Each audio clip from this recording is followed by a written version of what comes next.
Welcome to the Undisputed podcast. I'm your host, Jenny Taft. This podcast is the full show from today's episode of Undisputed from start to finish. They've got a busy slate, so skip Shannon. Let's get to it. Welcome to Undisputed. We are live from Los Angeles. I'm Jenny Taft. It was Skip Bayless and Shannon Sharpe. Good morning. Good morning, good morning. I'm feeling good this morning. Are you? Yep. I keep trying to tell you, the most interesting team in all of sports is America's team. That's why it's the most valuable team in the world. And my Dallas Cowboys are at it again today. Yeah, they're at it again, but you ain't happy about the news. I am not happy about it, but they are at it. Unfortunately, when the Cowboys are in the news, that's not always a good sign for us. And that is where we begin. Dak Prescott continues his rehab as the preseason rolls on. The Cowboys quarterback threw for the second straight day and said he will get another MRI when the team returns to Dallas. He also said the plan is to play in the Cowboys' third preseason game against the Texans. Stephen Jones, well, he isn't too concerned about if his franchise QB gets any preseason reps or not, telling reporters, quote, "I know people worry about that, but I think that's overrated." So, Shannon, what is going on here?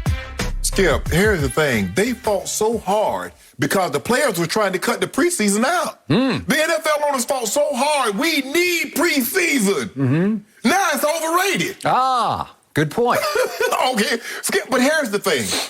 I just want to know, and we had this conversation yesterday after we watched Hard Knocks. I think it was Tuesday night. Yep. Why is Stephen Jones talking about this? This is Mike McCarthy's area of expertise. He's supposed to say who will or will not, or how much they will or will not play in the preseason. Not the VP, not the CEO of the team. Can you say puppet coach? Thank you. Yeah. He's head coach in name only.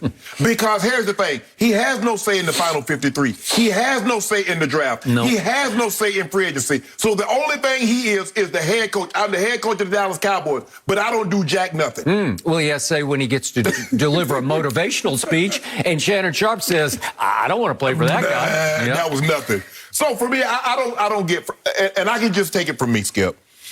The reason why I felt preseason was important, if I didn't make the playoffs, Skip, and even if I did, I'm going to not play a game for 7 whole months.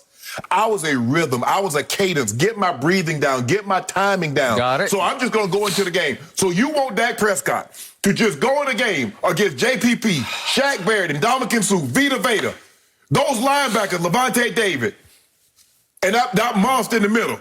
So that's what you want him to go against. With nothing in the last 11 months. Because remember, Skip, he got hurt the 1st of October. So it's going to almost be 11 months. And you say, Dak, you good. Go on in there and face that. That's secondary.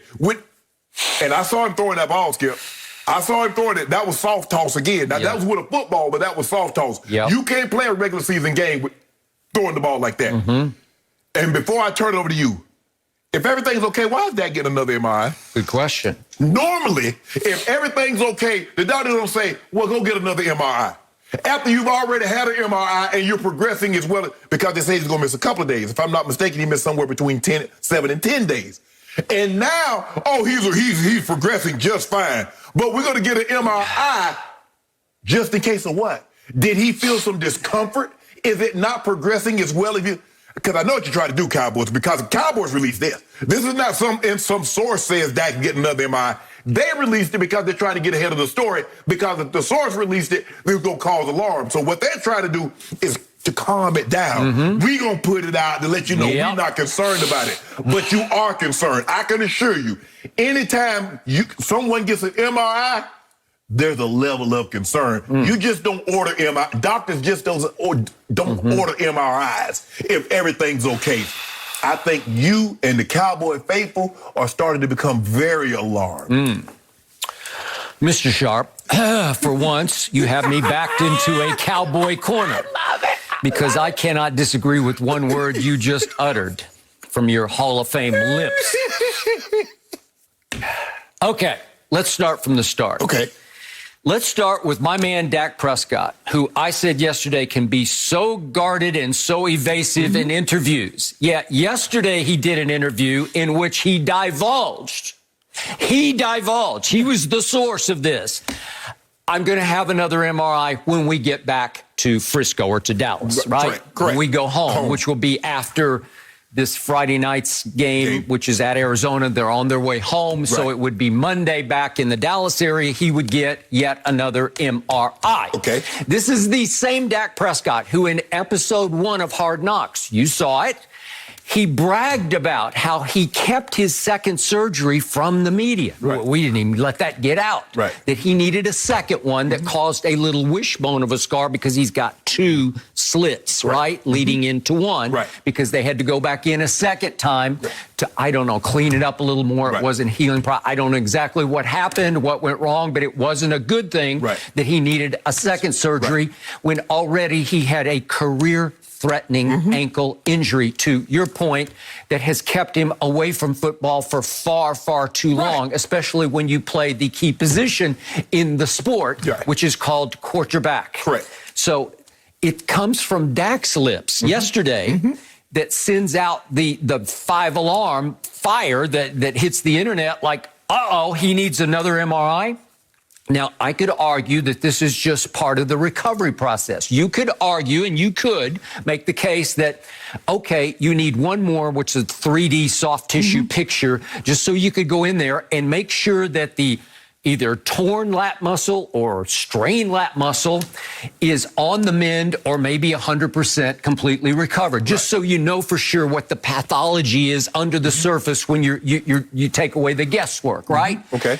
But it strikes me as strange that he divulged this yesterday because it smacks of a Kawhi or Michael Thomas situation where they went to their own doctors to try to heal themselves because they weren't quite in tune with what the team doctors were telling them. Okay. So is Dak sort of going rogue here and saying, I've decided I need to get another MRI because I'm not completely comfortable with the way this is feeling at this point. Exactly, because you told me it was going to be a couple of days. Here I am, 7 to 10 days. Right. And even now, I still don't feel that I can throw the ball like I would need to. Because, as you said, we keep seeing daily video, but he's soft tossing. Yes. Because in Hard Knocks, when we saw the opening of camp, when he's throwing it in the buckets, you know, the 3 buckets that are up there. Yeah, in the net, He was throwing rockets. Thank you. And it looked like vintage, like better than ever. Right. And obviously he is so just, his whole body is aching to get back on the field because he is a gamer. He is a baller. Right. That's what he does for a living. That's his genetic code. Right. He balls out. And he will, obviously, when you get $75 million this year and you beat Jerry Jones and took him to the bank and the cleaners, don't you want to back it up immediately and show your team? You told me you want to show the Ravens, I'm good. I'm what you purchased. Yes, that's what you paid for. Okay, so we have all that leading to the Stephen Jones quote. And I'm so with you about preseason, and I get it. There's some players, some veteran players who need little to no preseason, and you can argue that a Zeke, you just want to protect him. Right. You might even argue a couple of those offensive linemen, Ty or Lyle Collins or maybe Zach Martin, that they need a few reps, but not a whole lot of reps. Skip, we're not saying play Dak the entire game, but let him get a series or two to get his rhythm back. Okay, so allow me to make this point.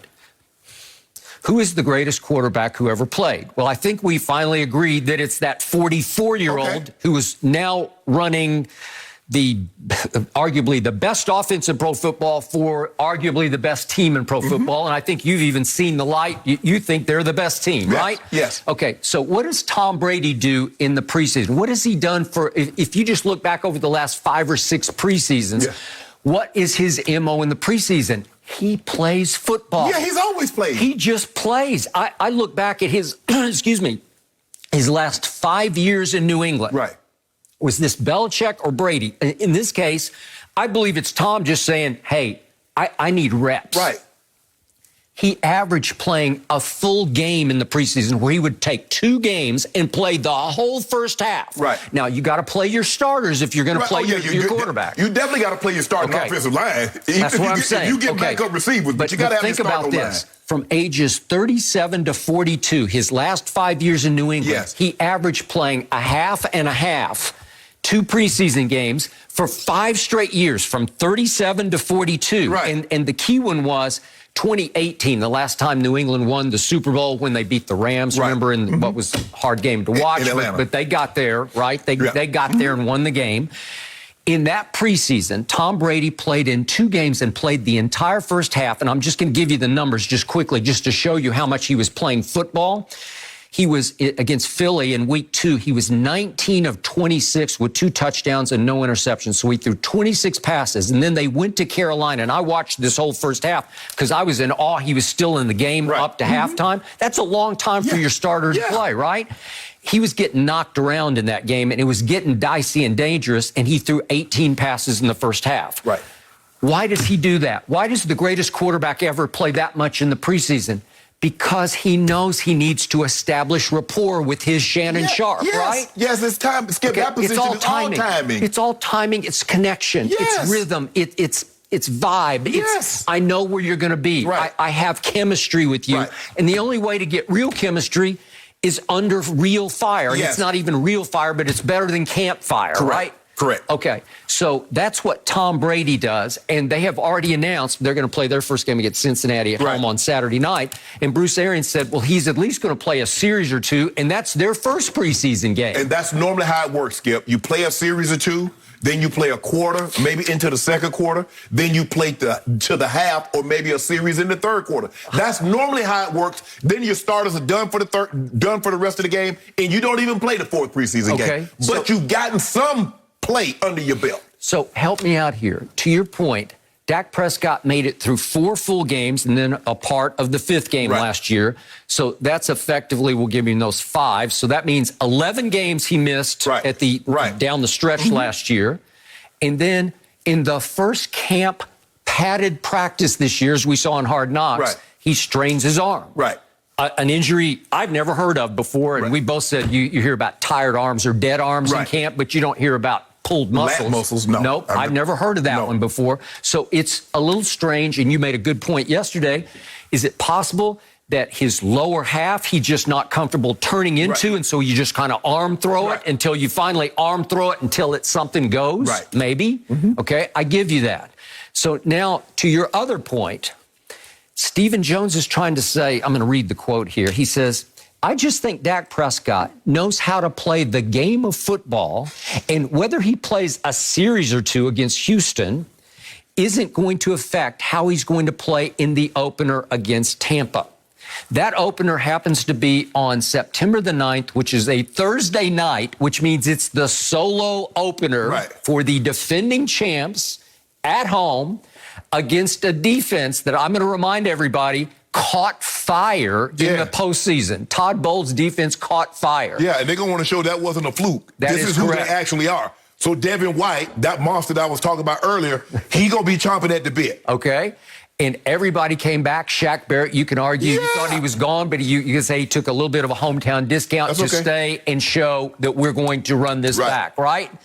So let's just look quickly at what that defense did down the playoff stretch at Drew Brees. Brees went 19 of 34, 1 touchdown and 3 interceptions, and threw for a grand total of 134 yards and at a QBR, scale of 1 to 100, of 32 against that defense. Were you not impressed? Yeah, of course. Okay, that's what Dak's up against. Aaron Rodgers fared a little better on yardage because he did throw for 346, although they were down and he was just flinging it at the end. But they sacked him like 5 times. They were all over him the whole game. He had a QBR of 68, which was decent, but not Aaron Rodgers great, and they lost 31-26 at home in the NFC Championship game, and you have to give the defense a large share of the credit for that. And then you know what happened to Patrick Mahomes. He couldn't even set his feet before he was getting rocked or hassled by somebody some way. And he winds up throwing no touchdowns and 2 interceptions with a QBR, scale of 1 to 100, of 50. So he had a dead average QBR against that defense. That defense is going to be primed and spoiling to show the world it was no fluke. And you're going to throw Dak, who can't even practice padded practice with his own team, right? Into the fire against that fire-eating, fire-breathing defense, That's what Steven says. Skip, what do you think the chances are? At any point in time in the 20-year they were together, Coach Belichick, Mr. Kraft, and Tom Brady. Mr. Kraft had the press conference and say, you know what, I think preseason's overrated. I don't think Tom's going to play. What owner, what general manager That's the coaches. Just like when I see Mike McCarthy out there say, I'm thinking about Zeke's workload because he got a lot of carries on that body. Yep. What you think? Why you asking him? They hired you. But see what you did, you lied. Because Skip, remember, he told him, I watched every game, every snap you guys took. Then he get the job. He like, well, I really didn't watch every snap. I was just wanting the job, so I just told him that. Mike McCarthy. Skip, that's the problem. The dysfunctionality of all of this. The owners, the general manager, the CEO, whatever title the Joneses have, we know they own the team. They should not be making decisions. Who play that? Skip, you think Jerry could have told Jimmy Troy's not going to play in the preseason? Emmitt's not going to play in the preseason. He might have tried. That was not going to be a discussion because you need to play. Peyton Manning played in the preseason.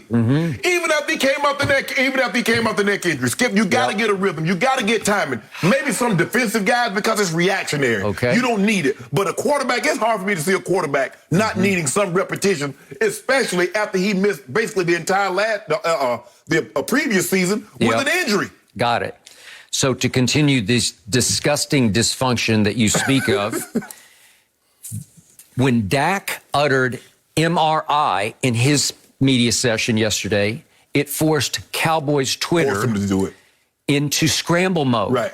Into we must defuse this bombshell before it just explodes all over Twitter. Too late. And so they try to say it's not a setback and it's not a reason to worry, but quarterback Dak Prescott is planning on getting another MRI. That's like MRI is equal to SOS, right? It's like, what? He is? Yes. And even if it's just precautionary, even if it's just part of the recovery process, why do we need to know about it? Why would Dak feel compelled to divulge that when he kept it a secret that he had a second surgery on his ankle? How about this, Skip? If the MRI is of no consequences, of no concerns, why does Dak feel compelled to go get another one? What is it on his mind that makes him feel like something isn't right, that I need an MRI to either confirm or deny what I'm feeling? Because if you good, Skip, hey, I had an injury. Hey, I'm good to go. I didn't go to get another MRI that says, okay, Shannon, this is your timeline. You should be in here somewhere between here and here. Okay, fine. Dislocated my elbow. They say, Shannon, you're going to be back. I got a better one for you. After the show yesterday, I said, how are you feeling after you had your hip replaced? And you said, it's feeling really good. Feeling really good. Do you need another MRI on your hip right now? No. Do you need one just to prove that it's 100%? No. No, you do not. Because I saw the doctor on Tuesday. He said, you look good. He didn't say, well, you know what, Shannon? I think we need to get another MRI to make sure everything's okay. He said, you look good. As a matter of fact, less than 3 weeks, I'm already walking with no assistance. Aha. So, there you go. I don't know. This is a concern for me. Okay, maybe they want to try to downplay it, Skip, because they don't want to get anybody alarmed. But, Skip, you're not getting another MRI if everything's on the up and up. If everybody feels good, maybe the Cowboys feel good, but Dak Prescott doesn't feel good because Dak says, I'm going to get it. The Cowboys didn't say, well, we're going to get Dak another MRI. He said it, and then they try to defuse the situation while releasing a statement via Twitter. Interesting.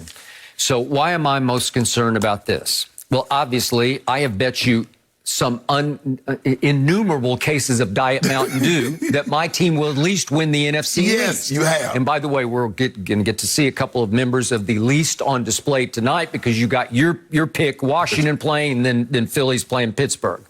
Okay, so I still believe I have the best quarterback in the division by far, so that's why I'm picking my team to win the division. He injured. But the point is, do I trust my defense that much more than I did last year? I do trust the Lion, Micah Parsons, Penn State, Nittany Lion. Right. I think he's going to be a godsend. But can I bank on number 11, uplifting my defense to even average, to say the 15th best defense? I can't. Right. So it's going to come down to what I consider a very potentially explosive offense. Right.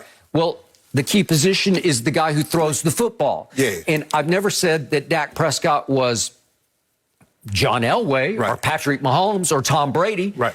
He's pretty good. He throws it pretty well. Yeah. But in the end, he's a gamer and a baller. He's a playmaker more than a pure thrower of the football. So in the end, I do need his arm to be healthy because I need his mind to be right and healthy and 100% committed because he's my whole show in the end, right? Right. Because mostly they're going to have to outscore people to win games. You feel confident that the Cowboys are going to win the East, not because of the team, because you feel you have the best quarterback in the division. Correct. You're not going to pick the Cowboys to win the division if Brad DiNucci or Gilbert has to be the starting quarterback for any length of time. You're not picking Ben DiNucci. bad. Yeah, he's bad. Ben Anthony DiNucci. He actually got a lot of run in Hard Knocks. I don't know. He's kind of a character. Go ahead. But do you feel as comfortable No. if one of those guys got to take you 4, 5, 6 games? Hey, I got to tell you the truth. Garrett Gilbert, I assume, is going to play the first half at Arizona on Friday night. I would assume you're correct. It's hard to watch it. They scored 3 points the other night. They lost 16-3 to the Pittsburgh Steelers without Roethlisberger. Correct. How can I sell that to you? It's hard to watch. I'll watch number 11 on defense, and I hope they let him play a quarter maybe. Just like you can't sell that to me, the Dallas Cowboys can't sell that, he's just getting the MRI just because we want to give him an MRI. I'm with you. So I need my quarterback to be right. Yes. And it's hard for him to be right when he hasn't even played. He hasn't even practiced. Right. He hasn't padded practiced. He didn't get to scrimmage against the Rams. He hasn't done anything. Right. And Stephen Jones is making the case he knows how to play football. He could just step on the field at Tampa against that defense that held those 3 superstar quarterbacks to 4 touchdowns and 6 interceptions in those 3 playoff games. He'll just step on the field against that defense and he'll pick it to pieces. Okay. Really? I hope so, but I doubt it. Okay. All I know is that when you open on Thursday night now, because it used to be Monday night, the winning Super Bowl team opened on a Monday night. Now it's Thursday. They're going to want to show the world because this is the first chance. They had the last chance. Now they get the first chance to have everybody's undivided attention. Right. And as much they as want to send a message. Yeah. And as much as I love Micah Parsons, he's going to get introduced to the National Football League by this guy named Brady. Right. This 44-year-old who's the GOAT. And you don't think Brady, okay. He likes to fly around, so we can take advantage of him. Right. Right. We'll get him on a running back and see if he bites on the under route. Really? Yes. Okay. Because Tom likes to throw. Hey, let's split the running back out and see if they'll walk him out there on him. Yeah. Remember playoff Lenny? Leonard Fournette? I don't like that Dak's getting an MRI. I don't like the fact that Stephen Jones is determining, and I believe it's Stephen Jones and Jerry determining who is going to play and for how long they're going to play. You finally misspoke. You said you don't like it. You love it. That's the truth. You love it. Thank you. The season is not even here, and we already have enough Cowboys drama to keep us occupied. No mercy. LeBron James might be 36 and coming off a high ankle injury that nagged at him last season, but that hasn't stopped the league from having faith in the Lakers superstar. According to one NBA insider, about half of the league's GMs and coaches would still select LeBron first for a winner-take-all game. Shannon, what does this tell you? Hey, what tell me that? I already knew. You got to calm down a little bit. You love stats. The Dallas Cowboys are picked to win the NFC. You see what they say? You see what they're saying? Well, they're the prohibitive pick. They're consensus. Tom Brady is the best quarterback, yada, yada, yada. You love when people say that. You agree he's the best quarterback. But now, yep. half the coaches and general managers say one game. Not one shot. Because see what you try to do? What you're going to try to do is break it down to one shot. I haven't spoken yet. I know you, Skip Bayless. You're going to try. What if he gets fouled and has to go to the free throw line? While the whole world is watching, he has to bare his soul. No. I like that. You do that very well. The general managers and the coaches said, one game. Give me Go James. One game for your life. For your life.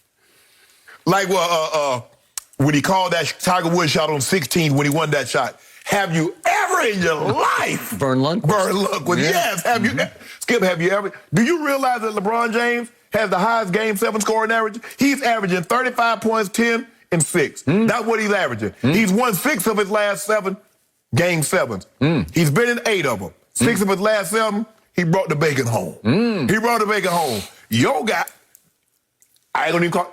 I know a guy that somebody might take in a winner-take-all game. He lost to as a matter of fact, it's fresh in my memory, he just lost a Game 7. Really? He just lost a Game 7. You know what's fresher in my memory? That guy just won his 3rd gold medal by averaging 30 points a game in 3 gold medal games. Skip? That guy. Oh, we talking about the Olympics? Yeah, really? we're talking about the Olympics. The Olympics that you said the world has caught up to us in. That Olympics. Oh, my goodness. Skip Bayless, I love it. Hold on. You do realize that guy has scored 0 points in overtime. Now, winner take all. It's not how many points you score, because he had 48. Took him 36 shots to get it. He did have it. It ain't about how many points you have. Can you deliver this for your life? So you might score 60, but if you don't win the game, my guy is going to make sure you see tomorrow. That's what my guy will do. So they got it right, and you know they got it right. Last shot, you're going to want to debate last shot, say, okay, I want Dame, or I want KD, or I want Steph Curry. But if you talk about a game, 48 minutes for your life, or the alien's going to scoop you up and take you back to yonder. That is correct. Yep. GOAT James is where it's at. Okay. Final answer. My turn? Yes. Thank you. I'm going to quote Zach Lowe in his piece on ESPN.com. This is his summary statement, just for the record. A lot of GMs and coaches, maybe most, maybe half or a smidgen lower, considering Kevin Durant's last calendar year, would draft LeBron James #1 for a winner-take-all game. Can I repeat that again?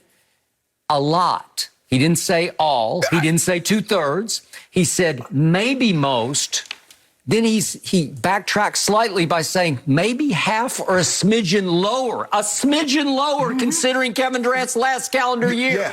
So it's possible he is acknowledging here that maybe slightly more would take Kevin Durant over LeBron James. That's what that says. Why would you do that? A smidgen lower, considering Durant's last calendar year. That's what he wrote. Let's be accurate here. He's actually acknowledging maybe it's Kevin Durant right now. All I know is the last 2 Game 7s, the guy that you just mentioned, what happened in the last 2 Game 7s that he played in? I don't even remember. That's so long ago. LeBron's so old Skip, it just happened in July. Oh, which Game 7? The one against the Bucks. Oh, you mean my guy? I thought you meant your guy. No. Oh. My guy don't lose Game 7. Huh. Well, when's the last Game 7 he played in? Oh, the championship. He won the championship. You remember we won the championship, Skip? Well, yeah. In Game 7 in the NBA Finals. It doesn't get more pressurized than that. When was it? Which one are we talking about? Against the Spurs? We beat Indiana. Oh, we beat Boston. Golden State. Okay. You Golden State. Oh, yeah. You gonna just blow it off? Oh, Golden State. The one who you said Steph Curry might be taking my last shot. Oh. The one in which Steph Curry completely disappeared in the fourth quarter of that game. Skip. Well, he did. He was 1 of 6 in the fourth quarter. Really? He finished second in the MVP. Yeah. He got 2 MVPs also. Right. It's my turn. So I will give you this, that obviously LeBron is in the discussion for the reason that you made, and he would be in my mindset. I would have to consider, do I want LeBron on my team? Is it an either or? Could I have LeBron and KD, or do I just have to pick one or the other, right? You know what it is. If you're going to pick LeBron, you need a closer. It's just like Giannis. Giannis has a closer named Chris Middleton. And I kept telling you, well, then he's disqualified to be the best player on the planet. He needs a closer. Well, LeBron also needs a closer. So if you tell me I can have Chris Middleton and LeBron, then maybe I'll you better get out of my face. Stop talking. No, seriously, because you forced me to do this, because I ain't forced you to do nothing. This is the topic that you love the most in this show. This is your topic, and I honor that. Yeah. But because you broached the subject, I have to run through the door that you flung open for me. Flung it open. Okay, since LeBron has entered the league in late and close shots, we can do field goals, we can do three-point field goals, we can do clutch free throws. These are all clutch shots. LeBron has missed 97 clutch field goals. This is at the end of fourth quarters or overtimes in close games, okay? 97. That's by 20 the most since he entered the league, because second on the list is Dwayne Wade, who's obviously long gone. Yeah. Okay, so 97 times he's missed those shots. Now he's made a few, and you made the most. He's made a few, the most, but he's missed by far the most. Yes, and I'll give him credit for at least taking the shots. But if we do, let's go to clutch free throws. I've always told you his biggest Achilles heel. He is the worst late game superstar free throw shooter I've ever seen. To the point that his IQ is so high, highest IQ in all of basketball, that he often avoids the late game free throw line because he just doesn't trust himself. And I don't blame him because he's not trustable at the late game free throw. He's not trustable in the first quarter free throw line. You see what you try to do? And I knew you were going to do this. I'm just spitting facts back at you. Oh, but how about this, Skip? How about the mere fact that the game sevens, when the money is on the line, I knew you was going to bring it down to a free throw. And guess what? The general managers and the coaches know this, that he's not the greatest three-point shooter, that he's not the greatest free throw shooter. But you know what still? Tom Brady is not the fastest. He doesn't have the biggest arm. Everything that you say, but more times than not, people say in a 2-minute drive with the money on the line, they want Tom Brady. And he's not the fastest. Absolutely. He's not the strongest. He doesn't have the strongest arm, but you want to take him. Why? Because more times than not, in that moment, he's come up big. More times than not, when a winner take all, LeBron James came up. That's why he has the most buzzer beaters come playoff time. Yep. He has more than everybody. You know that, Skip. By the way, this raises another interesting question. One game for your life, and you can pick the sport. It can be football or basketball. Would you take Tom Brady playing a football game for your life or LeBron playing a basketball game for your life? But I need Tom Brady to play both sides of the ball. I need him to play cornerback too. Well, he can't. So he doesn't. Well, that's part of the issue here. That's what you have to factor in. Would you rather have Tom Brady playing just quarterback for your life? I'm taking Tom Brady 100 times over 100 times. Because you are not taking the GOAT. You're taking Tom Brady. Guess why, Skip? Because you know what? LeBron James don't get an opportunity to lie on Malcolm Butler. He can't have that. LeBron James going to have to block the Iguodala shot. Yeah. Okay. So you're referring to a Super Bowl that Tom Brady lost when he put up 33. No. Tom Brady won Malcolm Butler when he intercepted. Oh, I thought you were talking about when Malcolm Butler was mysteriously, inexplicably benched against the Philadelphia Eagles, right? No. And Tom Brady threw for a record 505 yards and lost the Super Bowl because Belichick benched Malcolm Butler. I don't know what happened. That would be the 8th Super Bowl right there. So, okay. So back to, I didn't finish my numbers and you brought it up. So I got to drive these points home. Clutch free throws. LeBron, since he entered the league, has missed 16 late and close free throws. Next on the list is a guy we're going to talk about a little later in the show. It's J.R. Smith and his budding college golf career. But J.R. Smith has missed in his career, which is now over, 8. So it's 16 misses by LeBron at the late game free throw line to only 8 by J.R. Smith, and he's second on the list. Clutch three-point shots. Since LeBron entered the league, he's actually second in overall misses to, guess who? His new teammate, Russell Westbrook. LeBrick. So you've got the 2 worst clutch free throw shooters over the last, you got to go back now 18 years, obviously. Russell and LeBrick. Oh, okay, so this is the guy you want one game for your life? Yes! Seriously? Because I've seen him in those situations come up. Big, huge, 35. He averages more points in Game 7 than Jordan. Okay. Can I interest you in that? Okay, so what you have to hope that in the first 3.5 quarters of the game for your life that LeBron just takes the game over and puts it away where you don't need to close it. You remember what he did against San Antonio, right? Game 7? You remember that like it was yesterday. After my team got shot in the heart and left for dead. Who shot him? Ray Allen. The GOAT. The GOAT didn't shoot him. With Spur Hunt. The GOAT LeBrick at the end of the game. He had a shot to tie, and he missed it. 7 of 10 in the fourth quarter with 16 points. Why wasn't Tim Duncan in the game? That ain't got nothing to do with me. Why you got to wait? See, you see what you do? Every time LeBron does something, there's a caveat. Why wasn't Tim Duncan in the game? Well, why didn't this guy? Steph Curry turned the ball over. Steph Curry still put. Please answer me. Why wasn't Tim Duncan in the game? Because Chris Bosh just sort of roamed out and got the offensive brick, the offensive rebound. LeBron had enough to worry about. He had enough on his plate. Oh. He's like, this is what I need to do. And then who took the game over in overtime? He did. Okay, thank you. My team was on the mat. It couldn't get up off the floor. We put him there. Yep. Well, Ray Allen did with the greatest clutch shot I have ever seen in any playoff game in all my years. But let this sink in for a second. This would not even be a topic. My guy going into year 19, and Zach Lowe say half. Maybe a smidge, a tick below. Yep. And then he also qualified it by saying, but it might be time to apply the if healthy qualifier here because LeBron is aging right before your very eyes, right? Yes. Okay, because he got hurt again, okay? Now, let's turn the tables. Let's talk about, I'm watching Summer League last night. I'm watching Golden State play, and Steph's in the front row along with all the Golden State brass, and all of a sudden, near the end of half, who parades in? It's Draymond. And what does he have draped around his neck? Gold medal. He's Shannon Sharpe Memorial. He's doing what Shannon would do. He would display his gold. Yeah, that's what would happen. So he makes a grand entrance just before halftime, and I don't blame him a bit.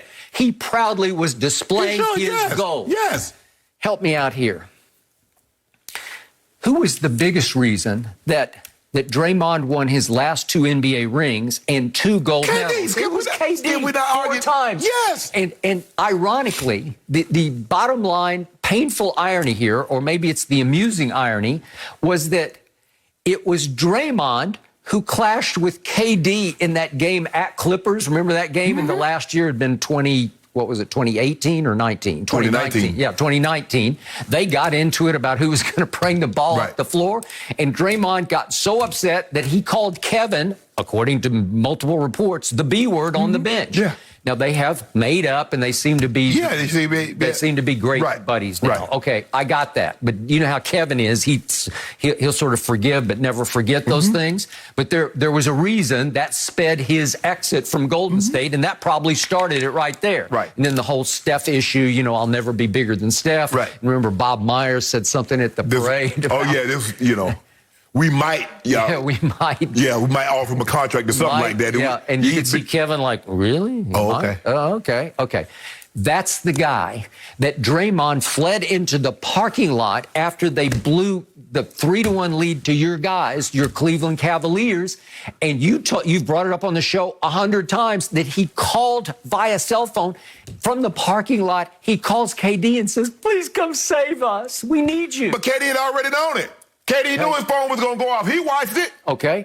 And yet that's the guy that the whole team flew as a contingent all the way out to the tip of Long Island, out to almost Montauk, to the Hamptons, to recruit him on July the 4th. Remember that? Yeah. And it shocked the NBA world that Kevin Durant would leave Russell Westbrook after they had a 3-1 lead over Golden State and join forces with the Warriors. I'm going to rest my case with this one. When was the last time you see somebody join forces to take down KD? We see all what you see right now. That's the takedown of that guy that's going into year 19. KD, Kyrie, James Harden got together to do what? Take down that guy. Name the team that was put together to beat OKC and KD. All I know is that KD was the difference maker because he goes to Golden State, and in the next 2 finals, he took over the finals. He took over Game 3 in LeBron's house, 2 straight finals. And he was the MVP and the biggest reason by far that Golden State overcame LeBron and company. Skip, that's like taking Julio Jones or DeAndre Hopkins and putting them on Tampa's team and say, look what we've done. They won the Super Bowl. They couldn't do enough, though. They couldn't have the impact that Kevin can have in basketball. Skip, you do realize the team that he joined had won 73 games the year before and had a unanimous MVP on their roster. And blew a 3-1 lead. And then who they blow it to? Yep. And you do realize the guy that you say you want to win and take all game had that 3-1 lead on the very team that blew the 3-1 lead. And he was handicapped by a primary decision maker named Russell Westbrook, who is now your primary decision maker. Good luck with that. What I noticed, he didn't have no sticker in his car when he got that 3-1 lead. He wasn't handicapped when he got the 3-1 lead. Yeah. He only became handicapped after he lost the 3-1 lead. So what did we see against the eventual champion Milwaukee Bucks? What did we see Brooklyn do? What we saw was there was no Kyrie, gone. There was a shell of a James Harden who actually was a handicap, a liability for Kevin Durant. So it became 1-on-5. You even acknowledged it was 1-on-5, KD versus Giannis and company with Middleton, with Drew Holiday. We can keep Bobby Porter, name them all. They were all there. And Kevin Durant nearly beat them single-handedly. He made one of the great clutch shots, if we could see it again, in NBA history, and got a toenail on the line, or this game and series is over. What a shot. That's the guy I want in a game for my life. Skip. I want that guy. That's just a toenail on the line. What a clutch shot. That's not what LeBron does. That's what he does. No, we just win games. Okay? What did we see him do in the gold medal game against France? We saw Damian Lillard, the other guy you put in the same conversation. Now, don't put him in the conversation with that guy, because Dame goes to the free throw line late in the game against France to ice the game, and he goes miss. Okay. Almost predictably. I thought maybe he'd miss one of them. I didn't think he'd miss two of them. And what did KD say? Next possession, if they had a chance, he breaks for the basketball. Give me the ball on the inbounds from the opposite end. And as soon as he touches the ball, I turned to Ernestine. You can ask her. I said, game over. Because he wanted the ball, he wanted to get fouled, and he marched right down to the other free throw line, and he iced both shots. He swished them both. And it was game over, gold medal. That's who he is. He is a closer and a scorer. If you want to debate a last shot, if you want to debate a free throw, but that's not what they said. They said the game for your life. You do realize the game for your life. So that was a game 7. Winner take all. You do realize, even though those 48, the man got to come for your soul because you didn't win. Zach Lowe even admits, maybe after Kevin Durant's last calendar year, maybe a few fewer than half would take LeBron. Let that sink in for a second. Yeah. A man in his year 18. Tell me the guy in year 18 that would even be mentioned.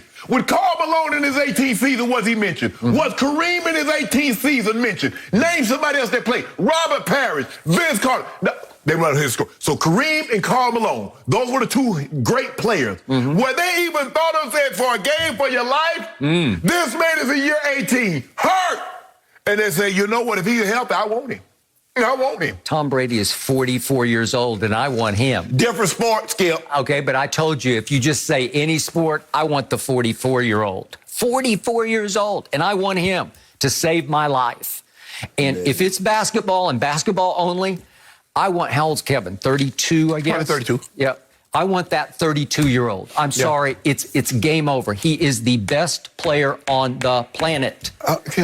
And I think Zach Lowe is actually acknowledging No, that. he ain't acknowledging nothing. Yeah. He said what the general manager and the coaches. Yeah. If he's healthy, the GOAT. Nice try. The GOAT. Yeah. You know, I don't think even in your heart, if I had we need to get a lie detector. We get it. a lie detector. Get it. We need to get one. We need to hook it up to that camera. And guess what the lie detector gonna say? No lie detector. I'll do my best. No lie detector. Guys, I should have you guys hooked up always. Yeah. You know what? We should do that for a show. I would love to do that. That thing will be. All right. I don't know if anyone's going to be lying about this. I want your opinions about this story, guys. Jason Kidd is getting some flack after excerpts from a Giannis Antetokounmpo biography have surfaced. According to the book, in 2017, as head coach of the Bucks, Kidd called a last-minute practice on Christmas Eve after he was upset about a loss against the Hornets the night before. He cursed out players during practice, telling them terrible and pieces of bleep. One anonymous player called it, quote, psychological warfare. Shannon, does this signal trouble for Luka? No, because, Skip, normally coaches learn from the mistakes. You look at Coach Belichick, you look at him in Cleveland, look at what he turned into. That's a fair point. You look at Mike Shanahan in Oakland, you look at what he turned into in Denver. You look at Pete Carroll. Look at Pete Carroll in Seattle and look at his stops at the Jets in New England. So, Skip, a lot of times guys learn from their mistakes. Tony Dungy had a tremendous career in Tampa. He goes to Indy, and he's every year they're in the playoffs vying for the Super Bowl. So a lot of times you learn from your mistakes, but also, Skip, a lot of times coaches coach the way they were coached. So maybe somebody in Jason Kidd's past, that's the way that's the way they coached him. And he thought that was the best way because Jason Kidd, Skip, for whatever people say about Jason Kidd, he's won a gold medal, he's won an NBA title, has the second most assists all time. I don't know if people notice it. Jason Kidd got like 15,000 assists. He got a bunch of assists. So Jason Kidd wasn't a bum as a player. So I just think he's going to learn from his mistakes, Skip. And they asked him. They said, what did you learn? What would you do differently in Milwaukee and in Brooklyn? Kidd said, I would relax and enjoy the growth of the team more. He also mentioned not being so hard when he delivered the message. So now, Skip, someone didn't have to tell him that he knows the mistakes that he made and to correct those mistakes. I think this is going to be good for Luka, Skip. Luka needs to be held accountable. Now, it's going to be very difficult because he hadn't been held accountable before, and he's had so much success doing it this way. Yep. So initially, he's probably going to buck. But and this style is not easy. If you've had someone else, I think, and I tell people this all the time, Skip, the greatest thing that happened to me in my NFL career is that when I went to Denver, I had Dan Reeves as a coach. Because Dan Reeves was old school and he was hard as hell. And you know, I knew him very well when he was Tom Landry's number one assistant. And Tom Landry was hard. Correct. So everything that Tom did, Coach Landry was his coach. Yep. He assisted under Coach Landry. And Dan played at South Carolina, and it was old school, tough football. So he brought that style. Now, in college, Skip, you know, you young, you practicing 3 hours, you don't even think anything about it. And maybe once I got to the league, it wasn't that the practice was hard, but I saw the vets complaining. Hell, I thought that's what I should do. These practicing too long. They too hard. Yep. But it prepared me for anything that could come. So if you weren't brought up in that system, it's like Coach Coughlin. Guys at Jacksonville, Skip, they got drafted there, and that was what they knew. When he went to the Giants, they're like, what the hell is this? Yep. Because they had Jim Fossil. Rest your soul, Jim. He was my offensive coordinator, Fossil was. Yep. But Skip, look, I believe he's learned his lessons. I believe he's learned from his mistakes. I think he'll be a better coach for it. And I think, you know, he toughened Giannis up some. That everybody's not going to like every coach. There are going to be a lot of players that love Coach Belichick. Coach Belichick got a lot of players some rings, but everybody's not going to like his coaching style. And that's okay. Okay, I do think, in the end, this is at least a red flag for Luka. If Luka carefully reads this, he's going to be on high alert for has he really mellowed when he gets another shot to coach us and me here? Because I was pretty shocked that Giannis included this much scathing material in his biography. And it was interesting. I'm not sure I've ever seen this before. The biographer went out and interviewed several of the other players on Giannis's teams in 2015, 16, and 17 in Milwaukee as Jason coached to get the more scathing, just disgusting details, because this is the kind of stuff for coaches today that usually get you all but put in jail, right? Yeah, exactly. This is abusive coaching behavior. But without going into the gory details, it was a Christmas Eve and they'd just blown a game and Jason didn't like their effort or the way they had performed or closed the game. And they were supposed to have Christmas Eve off, and they'd all made plans with their families. And he said, nope, we're going to practice, and we're going to practice hard. And he ran them into the ground on a Christmas Eve that they all say ruined Christmas for all. They could barely walk after this practice. I don't know how you would have accepted that. Probably not very well. Well, we practice, Skip, we practice on Christmas Eve. Hell, we practice on Christmas Day.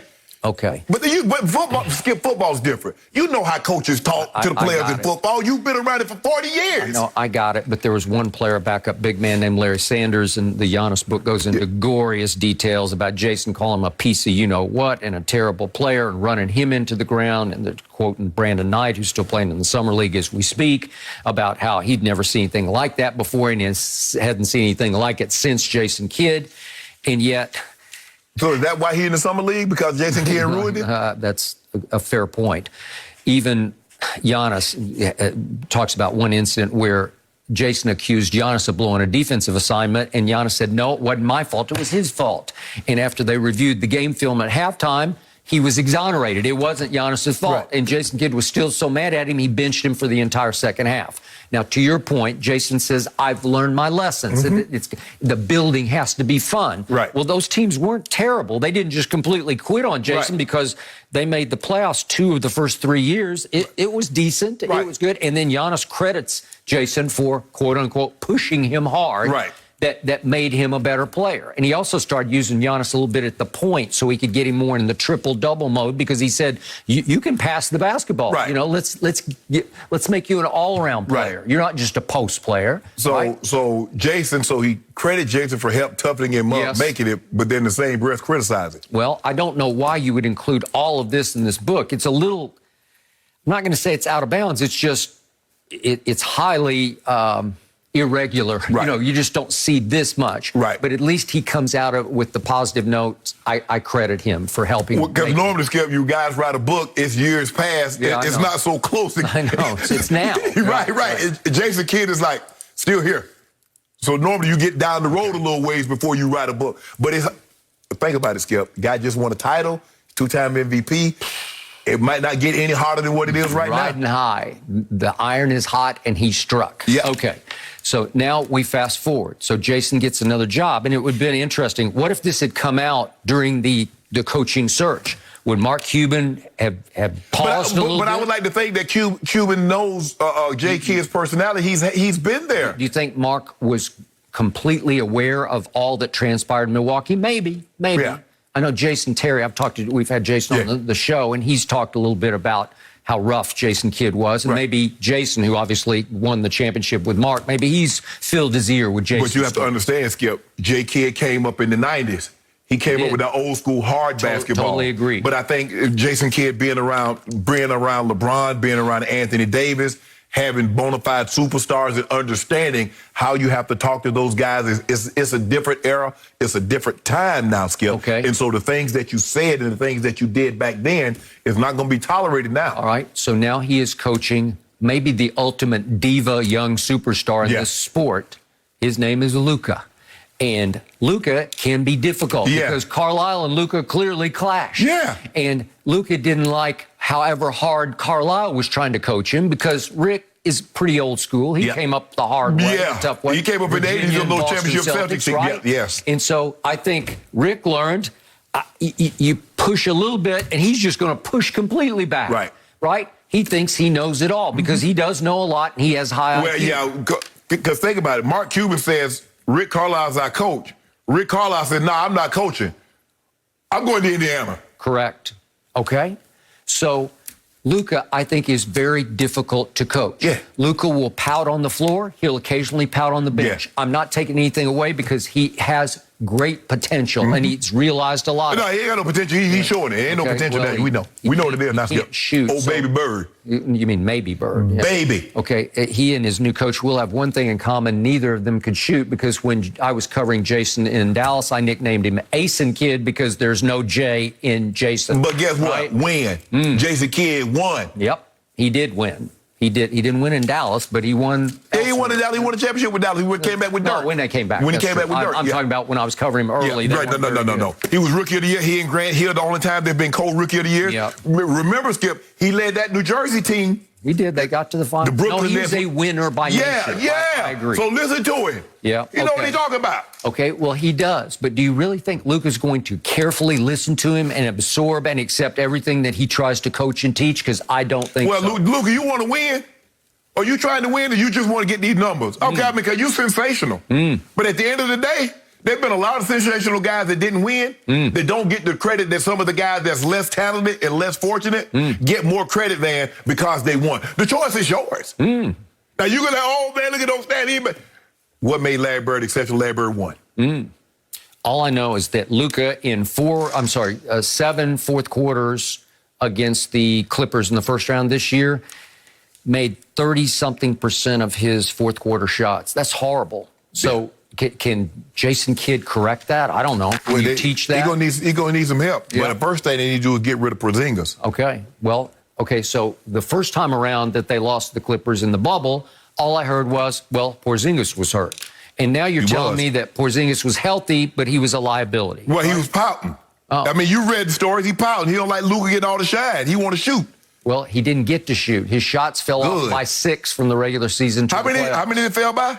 6 shots a game. Should have fell by 8 to 10. Really? Yeah, because he wasn't doing no with the shots that he did have. He literally got sent to the corner because he would just go stand in the corner and say, tell me when this possession is over and I'll go down there and try to play we had to put Boban in there. Yeah. We had to put Big Bobby in there. Oh, so they became a we for you. They had to put Bobby in there because Porzingis out there 7-3.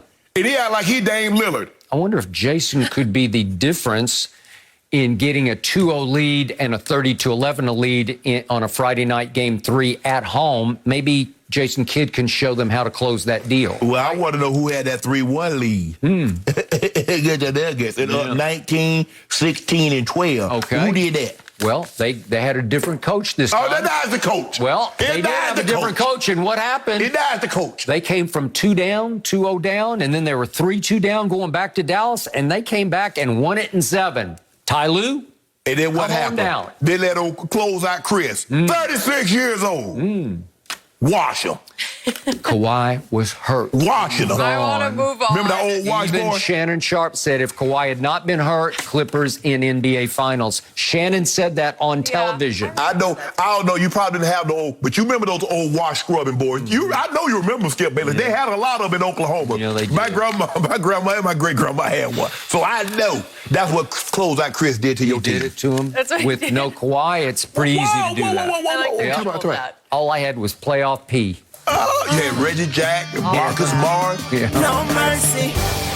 Tonight, the Yankees and White Sox travel to Iowa in the site of the most beloved baseball movie of all time, the MLB Field of Dreams game presented by Geico. Coverage begins at 6 Eastern on Fox and the Fox Sports app. And David Ortiz is putting his money on the line on the Fox Bet Super 6 app. So scan the QR code below and enter the Field of Dreams contest for a chance to win $10,000 of Big Papi's money. And I cannot wait to watch that. Oh, just look at the cornfields. Guys, last season, Dak Prescott was on a furious pace to pass for over 6,000 yards and break the single-season record.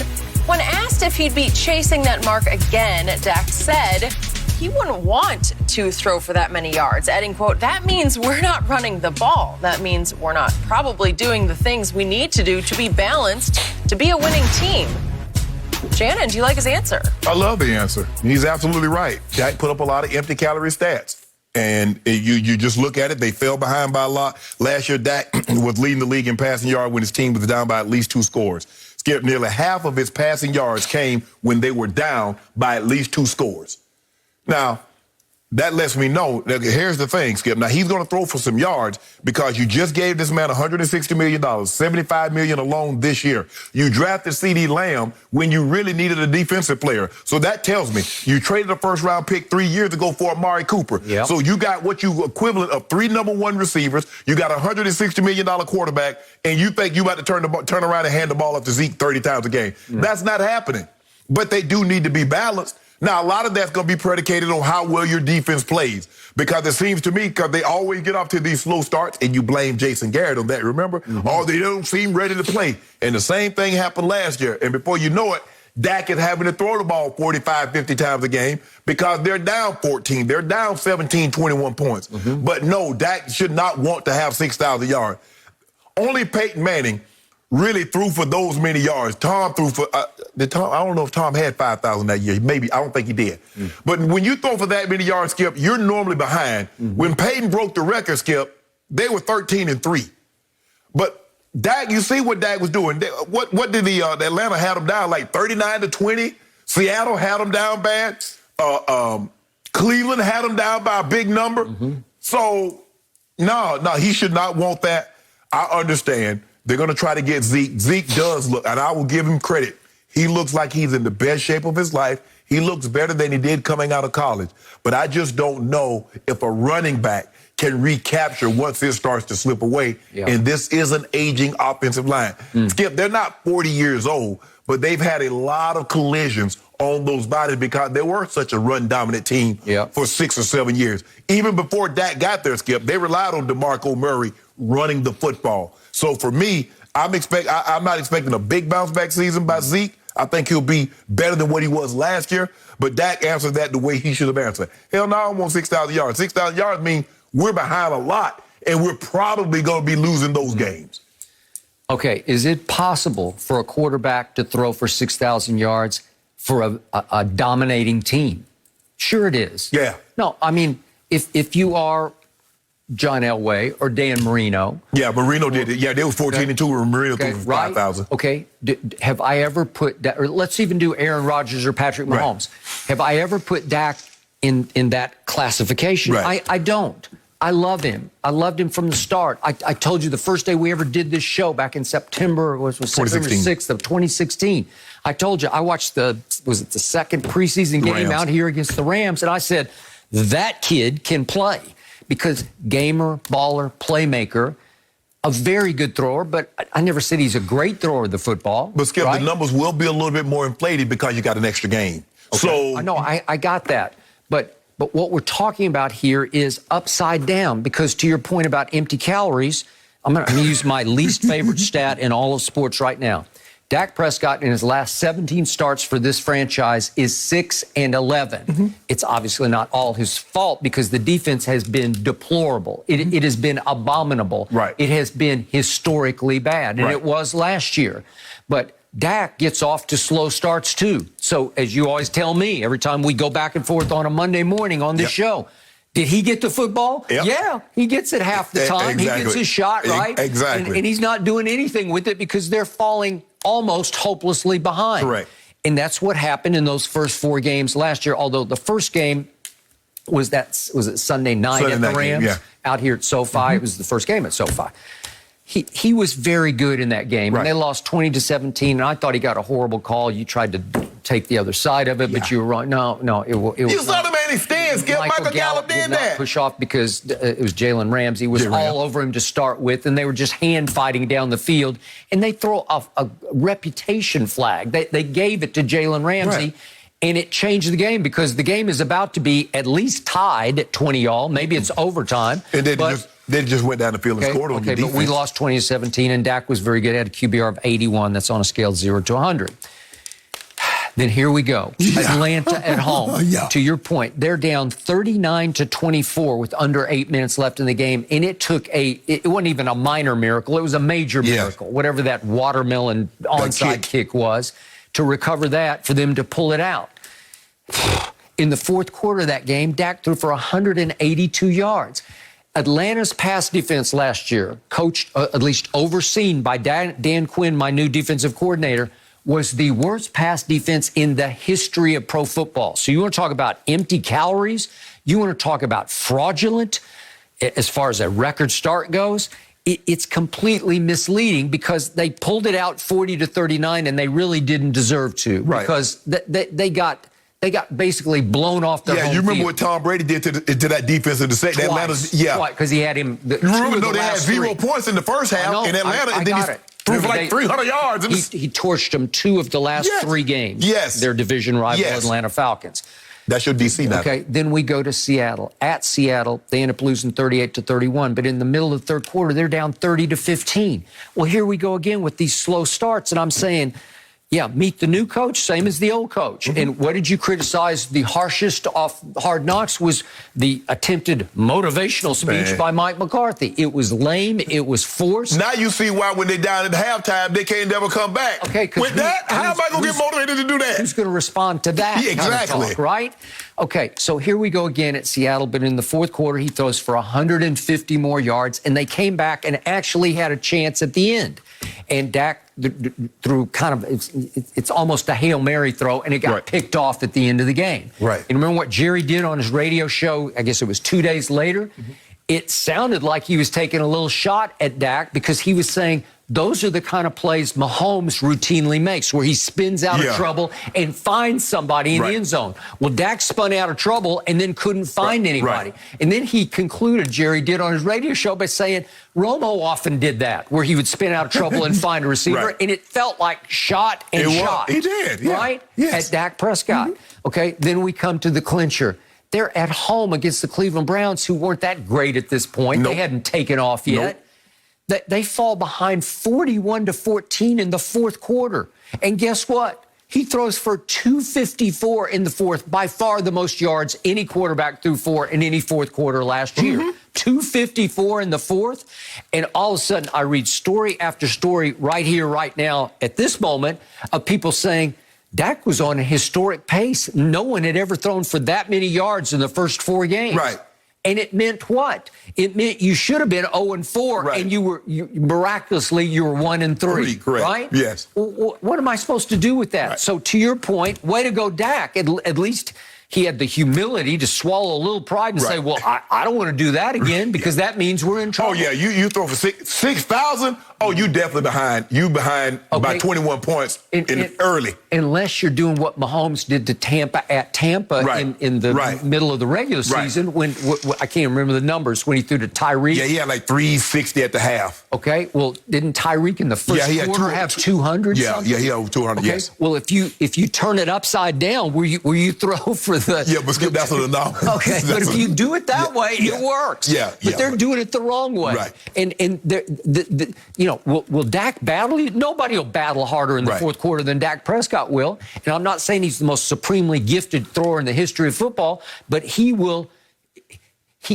make you sweat in the fourth quarter because he will not obviously give up or quit. He's going to get better and better, but it's not going to contribute to wins. So you agree with me? Dak put up a lot of empty calories. They were completely empty calories because in the end, what did the scoreboard say? It had a big old L. And as you say, my Dallas Cowboys are sitting out on the curb at your restaurant waiting to get in on Sunday evening, right? Thank you. And you're not even letting them in because you say you don't serve Dallas Cowboys. They too sorry losers. I let them in there. Too sorry losers. So in the end, do I like Zeke's new and improved physique? I do. Yes. Does that mean he's going to be 2016 Zeke? No, that does not. Can't go that far. No. But between him and Tony Pollard, could they establish a first quarter running game where they might actually take control of some games? Maybe. Well, how healthy is Tyron Smith, Lyle Collins, and Zach Martin going to be for the entirety of the season? All right. That's the question. Because we've seen when Tyron Smith goes out, Skip, remember when he went out the first time and they went to Atlanta? Oh, it was just horrible. And Claiborne had like 6 sacks? He did. Yep. So I'm not sure Dak ever quite recovered from that. And then Lyle Collins, your right tackle. So now you got a mismatch. Zach Martin can't play every offensive line position. They were starting to come together last year, I thought. When they bumped into the right tackle, Okay. And then you know what the rest of the story was? It was it Thanksgiving? Yeah, against Washington. He's gone in the first quarter. Yep. And you know the rest of that story. Okay. So again, can they be more balanced? Can they put up a semblance of a defense? Because I just want to win games. I don't care how you win them. I don't need him to throw for 6,000 yards unless you can do it in the first quarter and then tail off into the fourth when you're up 40 to 50. Oh, that's what you're thinking? Yeah.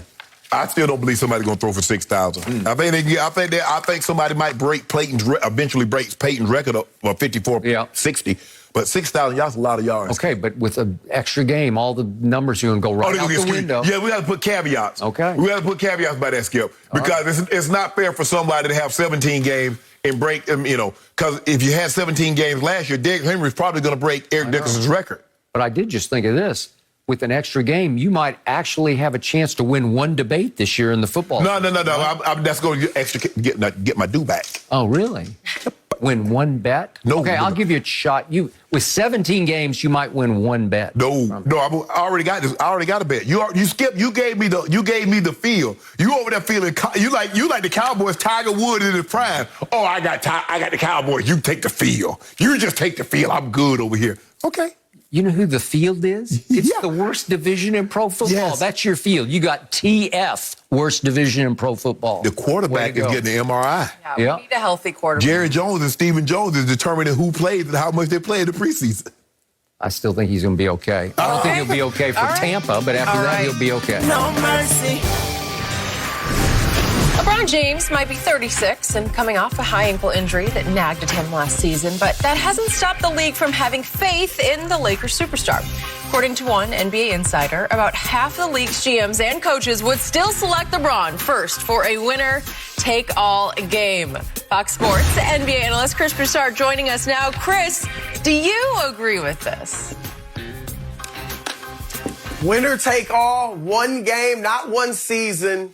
Not even one series, one game, the GM's got it right. All right, I'm going with LeBron. That's the most exciting you've ever been in the history of this show.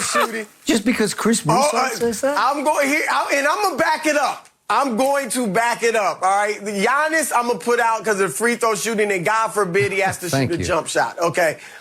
Kevin Durant, so it's between Durant and LeBron, right? Both of them great in game sevens. LeBron is 6-2, averages 35 points a game in game sevens. KD 3-2, averages 36 points a game in game sevens. So both of them are really good. But look, I've seen LeBron, even though he's 37 or be 37 in December, we've seen him rise to the occasion too many times. Skip, he has not lost a game 7 since 2008. Think about it, 13 years. He has not lost a game 7. whether it was Boston in 2012, backs against the wall, LeBron comes out and just phenomenal games. San Antonio 2013, Golden State 2016, when they're down 3-1. All right, so he has proven, even this year, I'm not going to make too much out of it, but the play-in game, all right? He goes for a triple-double, and even though he's not a great three-point shooter, hits the three-point shot to win the game with under a minute left. KD, great. And his game 7, his defining game was bigger. I'll give you, it was a second-round playoff game. But still, even though he was great, 48 points, great shot with his toe on the line, 0 for 6 in overtime of that game. And yeah, we've given Harden was the injured hamstring, which is true, but Harden also had darn near triple-double, 22 points, 9 rebounds, 9 assists. Blake Griffin had a throwback game, 17 points, 11 rebounds. Giannis did not have another star, and Giannis is the one that got that win. See, here's the thing, Skip. KD will dominate with his scoring, no doubt. But that's the only way he's going to dominate the game. LeBron can dominate the game, the entire game. He can score, but he's going to control the tempo, right? For 48 minutes, he's going to get all his teammates open looks. And then if push comes to shove and he's got to say, give me that best score on the other team, even at this advanced age, he'll still do it. Maybe only for a couple of possessions, but LeBron is still capable of doing that. Durant's not doing those things. He gonna get you buckets, but he's not gonna control the actual game the way LeBron does. So it's still LeBron James, Skip, even at this advanced stage. Still is. Still is. You're right, Chris. Chris said his last 6 game 7s, unblemished. Last loss 2008, and he dropped 45 because Skip was over there crowing. Kevin Durant had 48. My guy in the Boston Garden. Your guy was at home. My guy took his show on the road and almost brought the house down. One game. Now, if you don't win this game, Skip, you know what that means. I want him. Do you? I want him. You really want him? He going to rebound. He going to assist the basketball. He still can score. See, I don't know what this notion is that, Kevin Durant is head and shoulders. Head and shoulders above LeBron scoring. Yep. They average about the same per game. So, Skip, I mean, I don't like to beat a dead horse. I mean, normally the horse, you get a horse, Skip, you run him. If he can't run anymore, you turn him into a plow horse. Yep. And then when he passes away, you eat him. And speaking of dead horses. But that goat James, that's a bad dude, Skip. Or dead goats. In game 7s, you heard what they said. Game 7. Winner take all. So this was classic because my friend Chris Broussard once upon a time considered becoming a preacher, and this was preaching to the choir, or maybe preaching to the preacher, right? Echoing everything Chris said. It's the truth, though. I got to start with Chris. 2013, Game 6 against my Spurs. Down the stretch, LeBron completely unraveled. Go look at the play-by-play. I dare anybody. You can call it up right now on whatever website you choose. Call up the play-by-play of Game 6, 2013 NBA Finals, and go over the last 3 minutes. You'll find LeBron with 3 uncharacteristic, unforced error turnovers. 2 of them in the last minute of the game. Fourth quarter's only 3 minutes long now? Yeah, it's 3 minutes. Wow, Chris, you didn't tell me that. And by the way, you'll find, LeBron actually LeBricked the tying 3. And there's a long rebound, and for some reason, Greg Popovich had taken Tim Duncan out of the game because I think Tim Duncan just says, that's my ball. I'll go get that. And guess who went and got it? Chris Bosh went and got it. And guess what he did? He kicked it to the corner to Ray Allen, who proceeded to make the greatest clutch shot in the history of basketball. Shot my Spurs right in the heart and took LeBron off the hook and saved his legacy. And it opened up and led to a Game 7, which LeBron dominated because my Spurs could not get up off the psychological mat.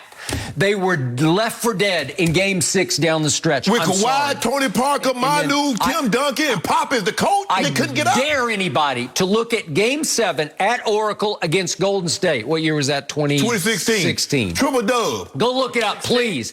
Go look at the whole fourth quarter play-by-play and tell me what you see the two-time MVP Steph Curry doing or not doing in the fourth quarter, because I remember 1 for 6. I remember like 1 for 4, I think it was, from 3. I remember disappearing act by the two-time MVP in the fourth quarter.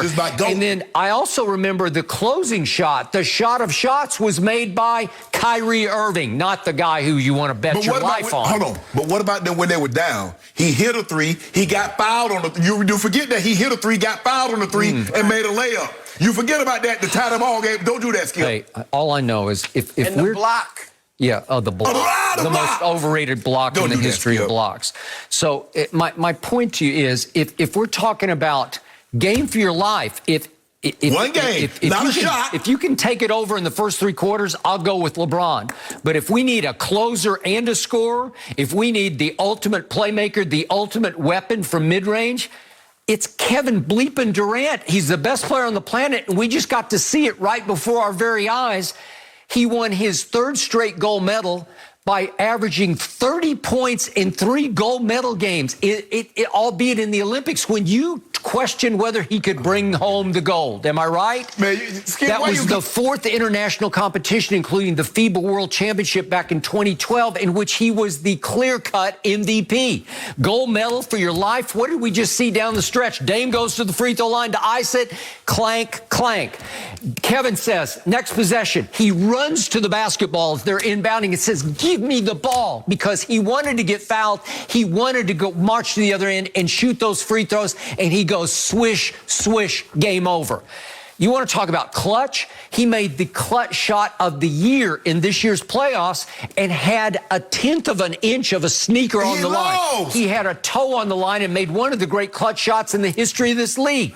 And I'm not going to bet my life on that. You're kidding. I want Kevin Durant. Chris, I thought in a winner-take-all, you had to win the game to take all.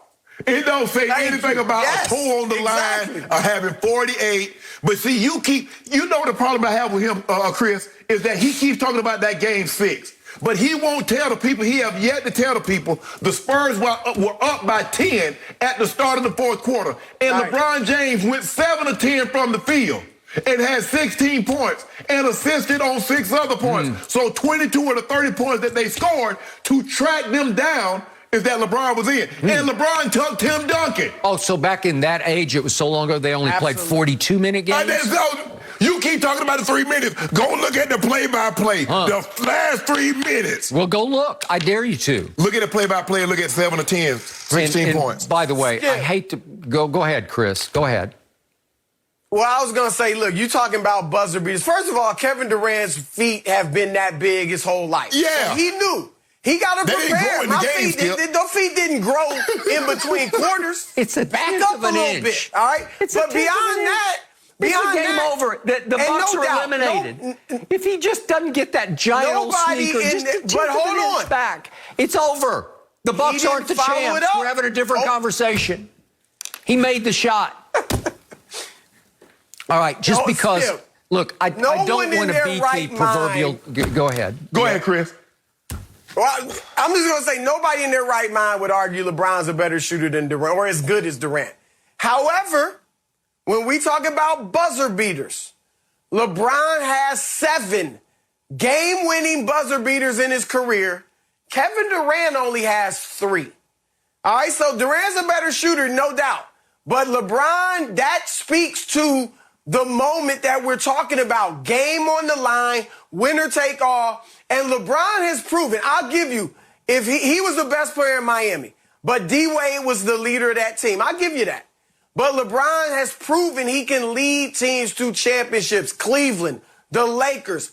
Kevin Durant, similar to LeBron in Miami, was the best player in Golden State. But Steph or Draymond, those were the leaders. So Durant still has not proven that he can lead a team to a championship as the leader of the team. Look, it's great. He was great in the Olympics. Come on. I don't even enter that into this argument. You were the guy who said they were in trouble. 9 All-Stars against France.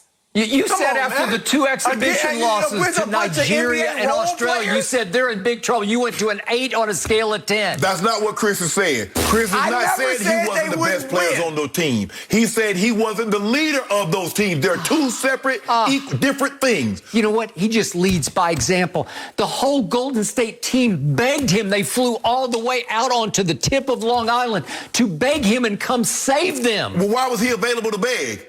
Because they had just come back on a 3-1 from him. He was available to beg. Thanks to your new point guard, Russell Westbrook. Chris, can you answer me this?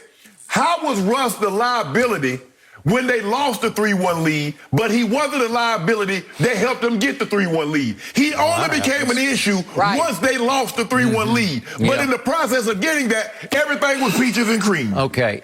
Speaking of Russell Westbrook, I got a couple of quick stats. I'm sorry, Brooke. Yeah, that's right. I forget that. But since LeBron has entered this league, speaking of your clutch shooting, if you want the ultimate clutch shooting stats, on late and close field goal attempts, these are in close games. These are clutch shots. LeBron has missed 97. Next on the list is Dwayne Wade, long retired, with 77. So obviously the law of average is going to kick in because LeBron is way below average as a clutch shooter, but the law will kick in that you're going to make a couple here and there because you've taken so many. And I give him credit for taking them because let's do late game clutch free throws. He runs from the late game free throw line because he knows he's a liability. He knows that's his Achilles heel at the free throw line.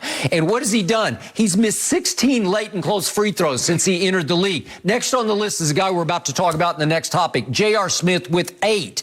And speaking of 3-point clutch shots, he is second on the list since he entered the league in 3-point clutch misses to Russell, and I'm going to use the nickname Russell Westbrook. He is number 1 in missed 3-point clutch shots. So now you got the two guys in the backcourt, LeBrick and Westbrook. I love how he do law of averages. He said he missed 97. He didn't tell you who had the most made clutch shots since he's into the NBA, did he, Chris? He only told you the negative aspect of it because he already knows what the positive is. LeBron James has the most clutch-made shot since entering the NBA. Okay, and allow me to close my case by reading Zach Lowe's conclusion in the piece that he wrote for ESPN.com. He says a lot of GMs and coaches, maybe most, maybe half, or a smidgen lower than half, considering Kevin Durant's last calendar year, would draft LeBron number 1 in a winner-take-all game. Well, he's even admitting that maybe a little bit fewer than half would take LeBron because maybe a little more than half now, given Kevin Durant's performance over the last calendar year, would say,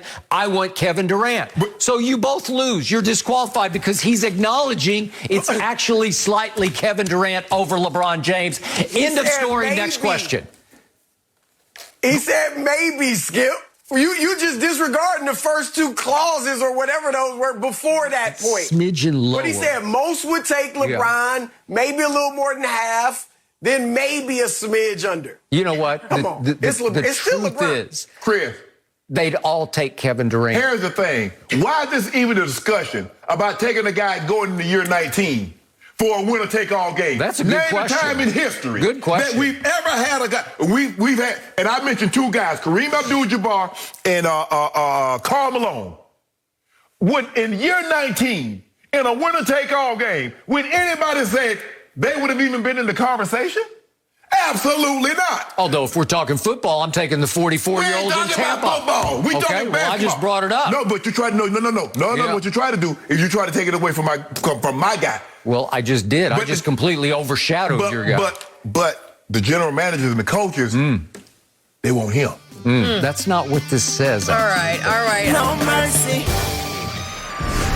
J.R. Smith has enrolled at North Carolina A&T to get a degree in liberal studies and has petitioned the NCAA to be eligible to play golf for the university's team. According to PGAtour.com, J.R. plays with just a 5 handicap. So, Shannon, your thoughts? Is this a good idea or a bad idea? Yeah, you grown, bro. Let these kids have this. Jay, if you want to do competitive golf, try to get one of these tours. I don't know what satellite tours, one of these tours that's below the PGA. Do these celebrity pro-ams or something like that. If that's an itch, a competitive itch, you want to scratch in golf, do that. Man, we don't take an opportunity from one of these kids, JR. These are kids. JR, what, 35, 36 years of age, competing against kids? Come on, JR. I just don't get this. And like I said, if you want to compete, if you got a golf itch that you need to scratch, there are so many pro-ams, there are so many, like Tony Romo. Tony Romo was compete. He tries to make the cut. Go with the grown men. Go try to beat these kids. You beat these kids like feel accomplished. I commend him for going back to school. I commend him for going to get his degree from a HBCU. I commend all of that. But leave the sports alone, man. You've been a professional. Nah. Okay, I have spoken to JR about his golf obsession, and he might be even more obsessed than your big brother is. It's close. It's close, because Sterling basically lives for golf. He does. JR was more obsessed with golf than he was with basketball. Maybe in the end that was some issue for him. I don't know. But the point is that love it that he's going back, and he talks about wanting to get a degree. Okay, right? Yes, I'm all for that. It's a long haul, it's a long road, but I hope he can stick with it. Right, and to stick with it, he wants to scratch his competitive itch along the way by playing for the golf team. Okay, remember, JR, I don't know what your brother is now. What's his handicap? Who knows? It's probably in this range, I would say. Probably five-ish, maybe better, maybe 2. Okay. A 5 handicap is not great for those who don't get the game of golf. It's very good, but it ain't great. Right. It's nowhere near good enough to go compete on one of the minor league tours that you can do. You can go to South America, you can go to Canada, you can go to all these minor league tours or Korn Ferry here. It's not even remotely good enough to get you on any of those tours. You can go play in celebrity pro-ams like your brother does on a fairly regular basis, and you'll be just fine, but it's not that competitive. You know what it is, Skip? It's the equivalent. When you look at the NBA, and you see the 11th or 12th guy on the bench, you're like, he terrible. To you might think that, but you get your butt out there against him. Okay. JR might think he good. Okay, I'm glad you brought that up. So I looked up how North Carolina A&T, based in Greensboro, has been doing in golf. Well, they only started their golf team their program in 2017, so it hadn't been around very long. So last year, they went to the MEAC Championship as one of only 4 teams that actually competed, and they finished second. Okay, so let's look at their 5 players. You get 5 on a team to play in a tournament. So their best finisher in the conference championship was Diego Gonzalez, and he was 8 over par. So that he finished second in the conference tournament as they as a team finished second. So 8 over par, it's 3 rounds of golf. So you can divide it up. So he's like 2 or 3 over par each round. So he's obviously better than JR would be able to be as a 5 over par handicap. And then I'll go down to the 5th place finisher. He actually finished 14th, but he was the 5th man on the A&T team. His name is Anthony Ford. Shout out to Anthony Ford, because he did finish at plus 21. So he was 21 over par for 3 rounds. So each round he was about 7 over par. This is tournament golf now. This is, you have to putt them out, the little 1.5 putts. You got to make them all. Ain't no you throw your ball out in the fairway from the woods. No, there's none of that going on. So I would suggest to you that if JR had competed with Anthony Ford for the 5th spot on this golf team, I'm not sure JR could have beaten him. Because under tournament fire, he was 7 over par for each of 3 rounds, which is, it's a decent score. You know, if it's par 72, you're going to shoot 79. If it's par 70, but Skip, why would a grown man, especially after you've been a professional, go want to compete against kids? Just to scratch the itch, because it would be a way to keep him in school, keep him going, because it would be his escape every day. I don't know if you can play in Greensboro. Can you play year-round? Maybe you could. No, it gets cold, pretty cold, right? Okay.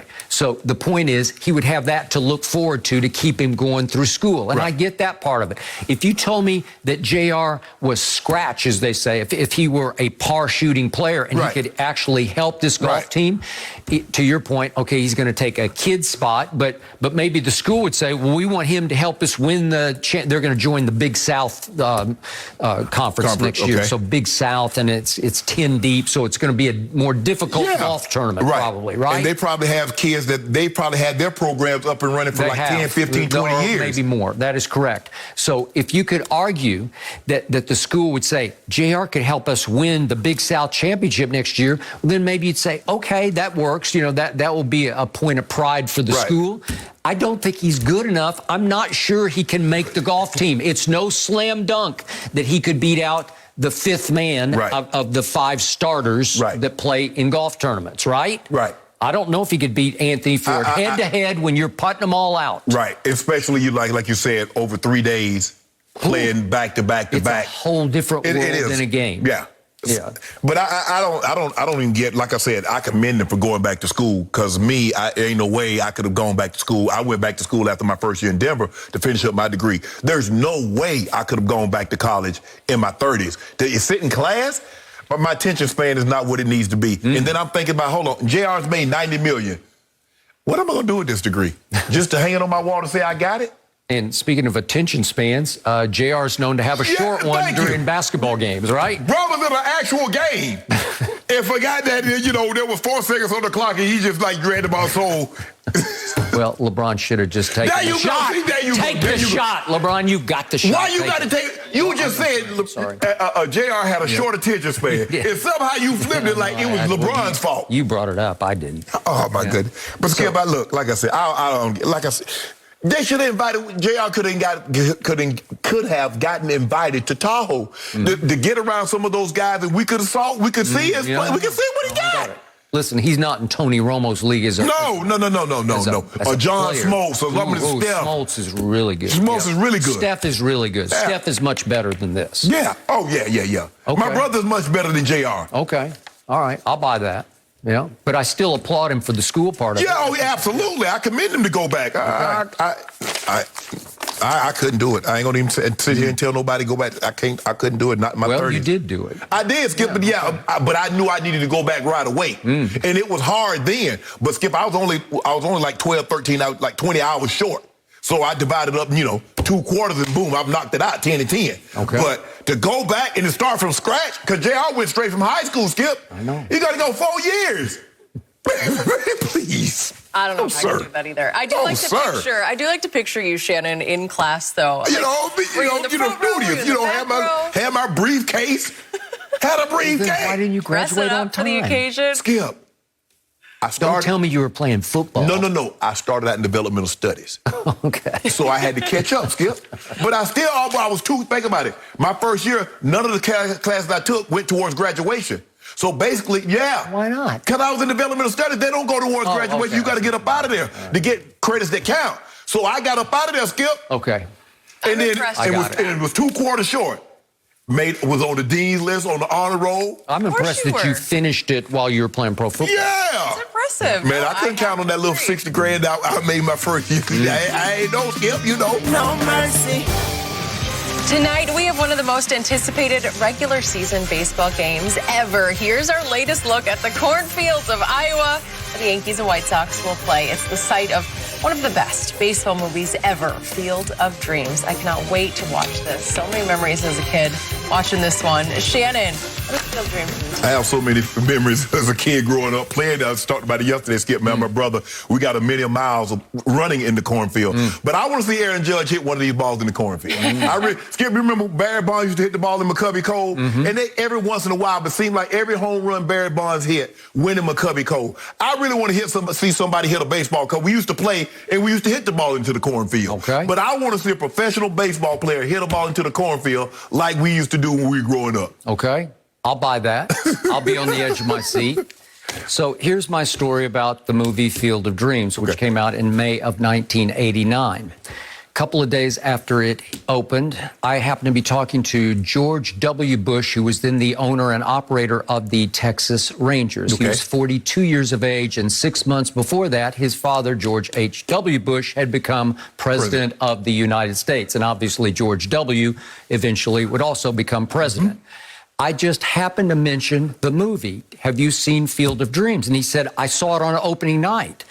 And as he began to talk about it, I'm not exaggerating, he teared up.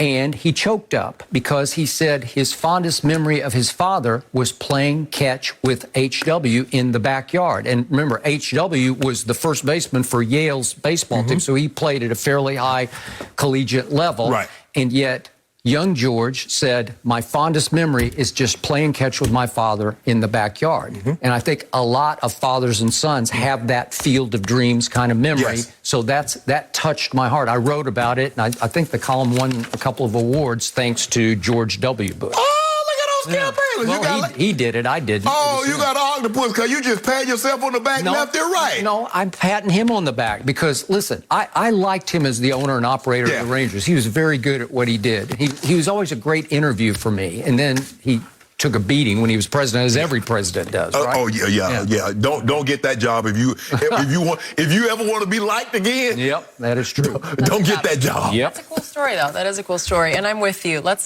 see some action from Judge tonight. I will definitely be watching this one. So tune in tonight, the MLB Field of Dreams game. It's 6 Eastern on Fox, and we will definitely discuss tomorrow.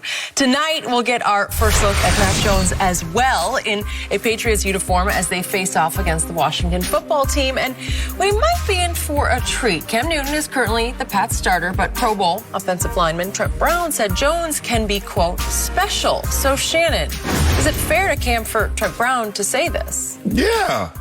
Cam Newton knows exactly why they drafted Mac Jones. Well, does he really? Yeah. Well, you don't think he wants to win that job and keep that job? His play will keep Mac Jones on the bench. Not whether or not Trent Brown complimented him. Cam Newton's play will determine how soon we see Mac Jones. Okay. But I should not have to worry about complimenting another player because I'm trying to spare somebody's feeling. Skip, the reports have been he's been very good. I thought he was the most equipped, ready to play now. You look at his tape. You look at Trevor Lawrence and Trey Lance and all these guys, Justin Fields. That kid's tape better. Okay, but I told you Trey Lance's upside is higher.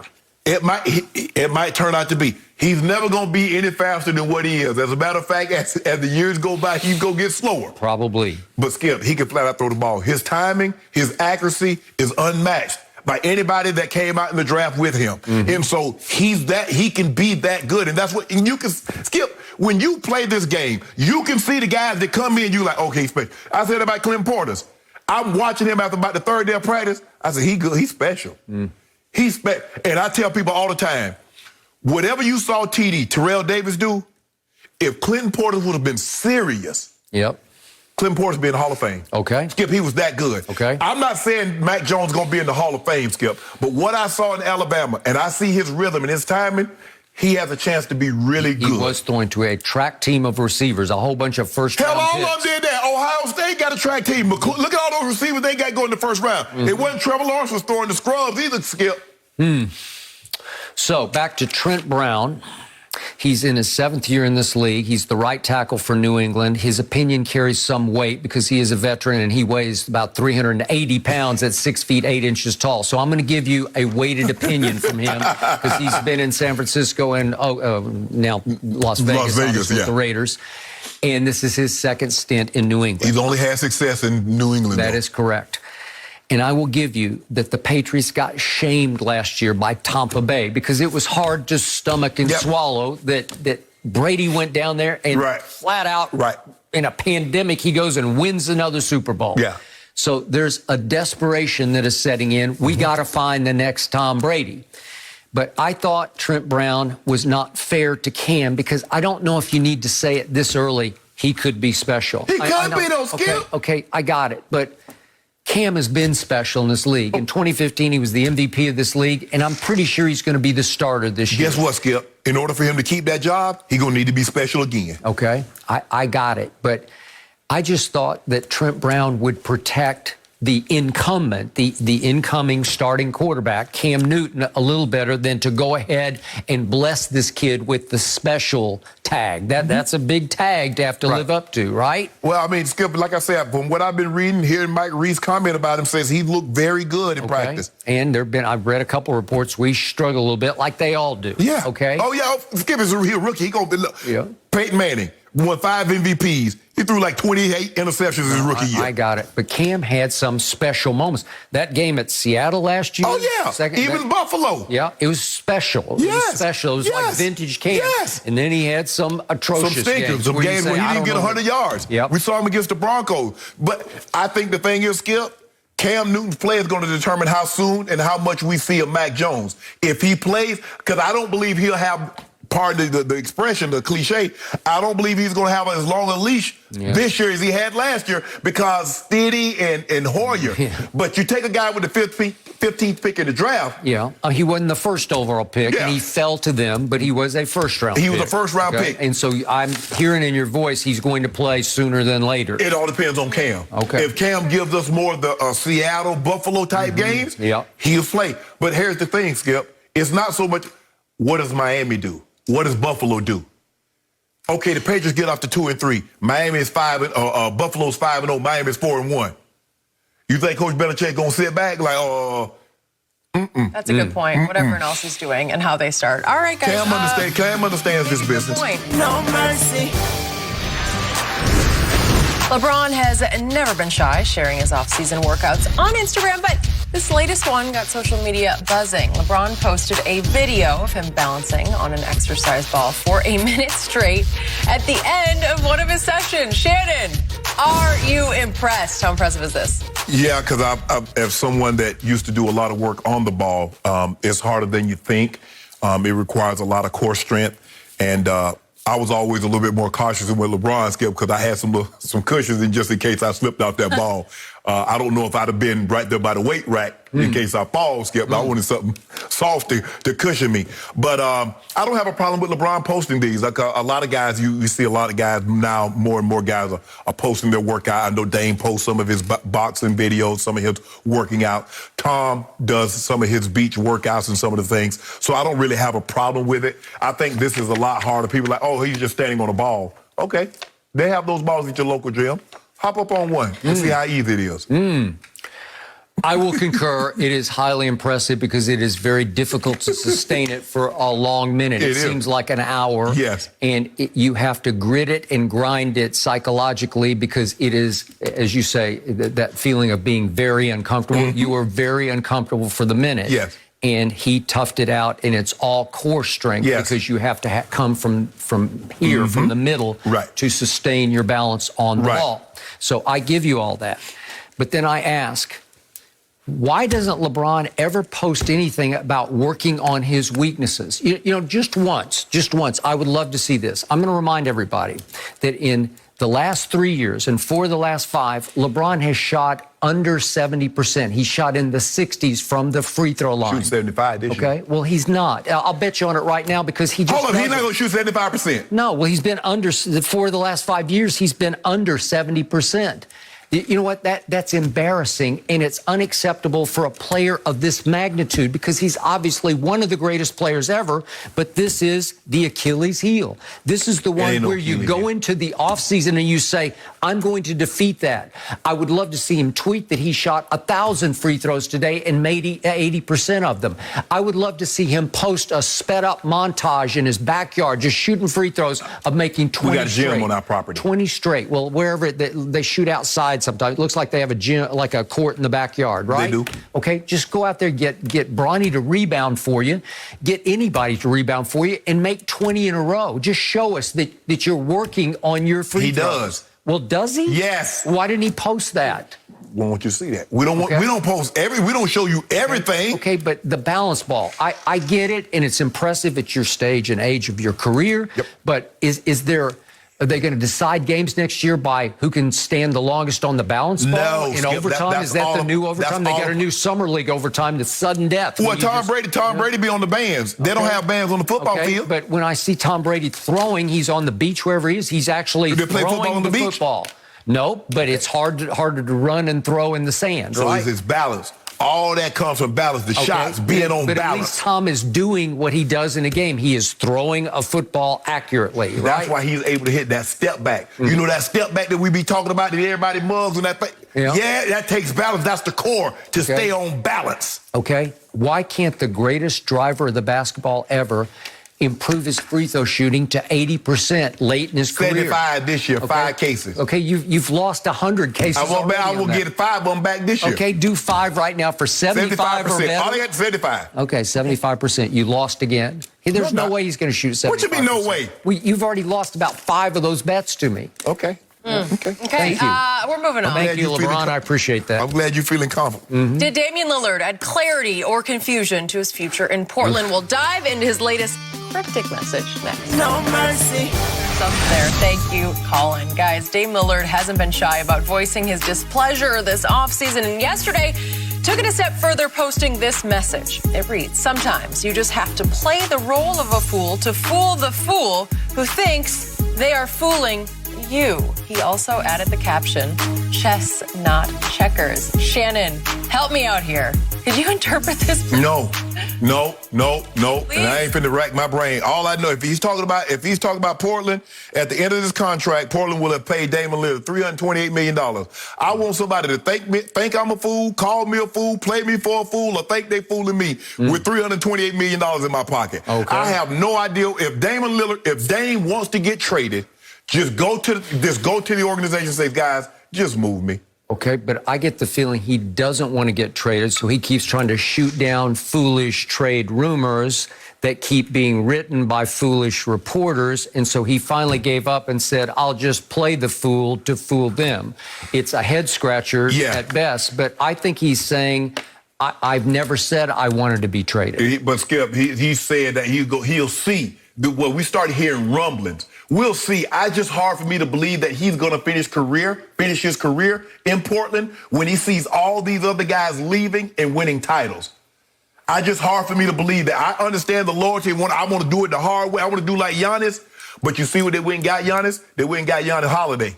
Okay. So when they going to go get you somebody to pair with you and CJ? Well, they got you a new coach, and I think he's going to be a very good new coach. No, I need players. Yeah. So players win championships. To be the fool who thinks he's fooling you. I'm going to be digesting that one. That is it for Undisputed. Skip Shannon. See you guys tomorrow. We'll be back at the same time. The Herd is on now. Have a good rest of the day.